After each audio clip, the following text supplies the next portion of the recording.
Ya, masih bersama kami dalam Newsroom dan masih membahas terkait kursi, bagi-bagi kursi begitu ini, kalau bisa dibilang begitu. Saya ke Pak Said. Pak Said, ini terkait dengan rencana deal-deal pemerintah terkait pembagian kursi menteri.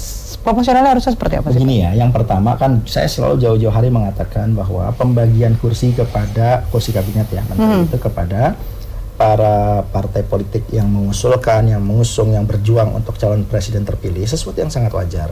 Cuma yang kita persoalkan selama ini kan partai selalu pura-pura tanpa syarat, ya, tapi begitu jatah diambil orang lain marah, kan gitu.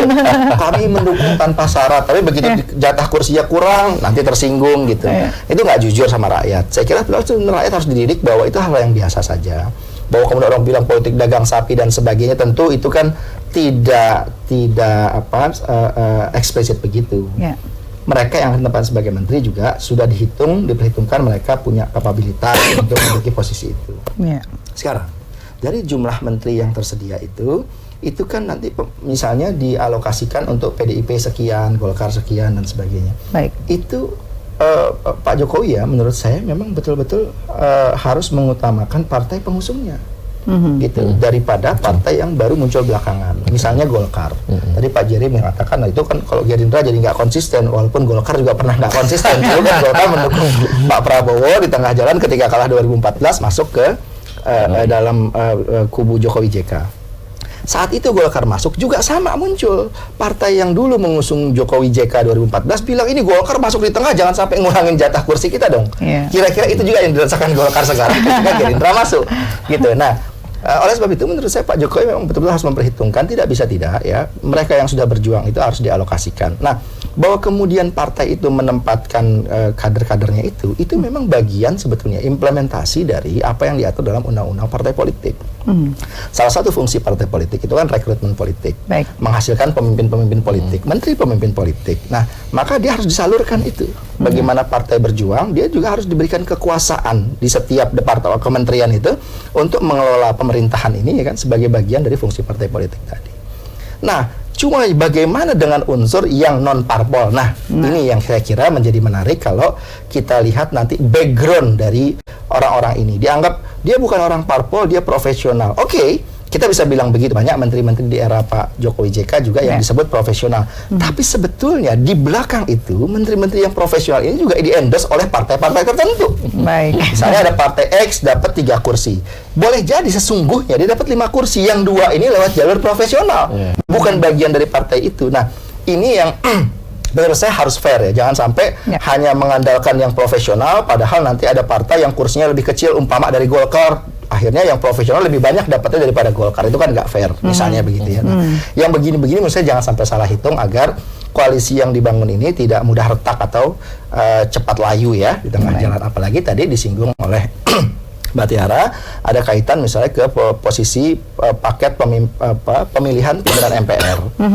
Kalau misalnya disebut koalisinya sudah menguasai DPR ya, itu kan tinggal mempengaruhi DPD saja yang 136. Mestinya satu paket bisa. Tapi saya ragu satu paket akan terbentuk. Dugaan saya walaupun mereka satu koalisi, itu bisa jadi nanti lebih dari satu. Sekurang-kurangnya 2. Bisa akan muncul. Dan menurut saya itu hal yang biasa-biasa saja, wajar-wajar saja. Kenapa? Karena sebetulnya pimpinan MPR itu, paket pimpinannya, khususnya untuk posisi ketua, itu terpisah dari eksekutif, gitu. Kekuasaan di MPR terpisah. Sehingga tidak bisa dia dijadikan alat tawar atau dijadikan sebagai alat tukar dengan posisi-posisi menteri. Oke Pak Jokowi, saya menteri bisa kurang, tapi Pak Jokowi dukung saya untuk di pimpinan MPR umpama. Barter ya. Gitu ya, ditukar atau dibarter. Menurut saya nggak tepat, karena nggak boleh posisi di lembaga yang namanya MPR itu ada cawe-cawe dari eksekutif gitu. Biarkan itu menjadi kewenangan dari partai-partai politik yang anggota-anggotanya berasal dari DPR dan anggota-anggota DPD yang masuk di MPR, mereka saja yang mengawasi tanpa harus ada keterlibatan eksekutif Pak Jokowi, Pak Ma'ruf di dalam pemilihan MPR. Baik, kalau Pak Jerry sendiri dari Ketum Golkar sudah ada dipanggil Pak Jokowi terkait kursi dan Jangan atau Pak sudah Jerry ada mau jadi Pak Jerry. atau sudah ada mengajukan berapa nama atau seperti apa Pak? Kalau kami di Golkar sih komunikasi dengan Pak Jokowi, khususnya Pak Erlangga ya, karena Pak Erlangga kan selain sebagai ketua umum kan juga adalah menteri di kabinet Pak Jokowi sekarang. Tentu komunikasi tentu berjalan dengan lancar dan juga rutin ya. Tetapi sebagai ketua umum Partai Golkar, Pak Erlangga juga sudah melakukan komunikasi secara khusus dan spesifik ya terkait dengan komposisi lah katakanlah begitu, baik itu nanti di eksekutif ataupun legislatif. Tetapi tentu itu kembali berpulang kepada Pak Jokowi sendiri karena sekali lagi yang perlu ditegaskan kan kabinet kan hak prerogatif Pak Presiden ya begitu. Nah, terus kedua mungkin yang saya juga ingin menanggapi tadi yang Bang Said bilang mengenai di DPR ya, di MPR ya.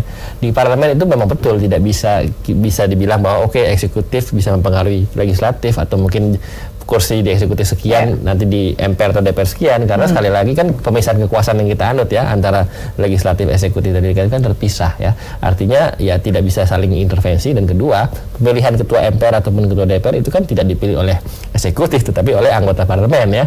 Nah itu yang mesti ditegaskan. Nah artinya memang itu berlangsung terpisah tapi dalam semangat yang sama, karena kami melihat apapun itu walaupun ada pemisahan kekuasaan tetapi perlu adanya dukungan dan keseimbangan. Nah keseimbangan itulah yang dibangun oleh partai-partai pendukung. Nah oleh karena itu saya pikir wajar ketika ketua DPR yang katakanlah ya umpamanya itu kan otomatis menjadi partai pemenang ya, katakanlah PDIP. Nah saya pikir ketua MPR-nya secara logis dan juga secara wajar ya itu merupakan sah-sah saja ketika misalnya partai dari Golkar, dari kami yang mendapatkan posisi ketua MPR ya, selain dari kursi kita yang memang nomor 2, kedua dari kronologi kita mendukung Pak Jokowi dari salah satu yang pertama, dan yang ketiga dari bagaimana kita melihat MPR itu memainkan peran yang strategis dan vital ya, khususnya dalam rangka fungsi-fungsi tertentu, misalnya contoh dalam mensosialisasikan Pancasila dan sebagainya, di mana Partai Golkar terkenal partai yang sangat konsisten dalam membela Pancasila dan seterusnya, dilihat dari latar belakangnya. Nah lalu yang ketiga kita bisa melihat bagaimana hubungan ya antara katakanlah anggota-anggota DPR dan juga DPD, karena kan kalau MPR itu kan kita bicara juga ada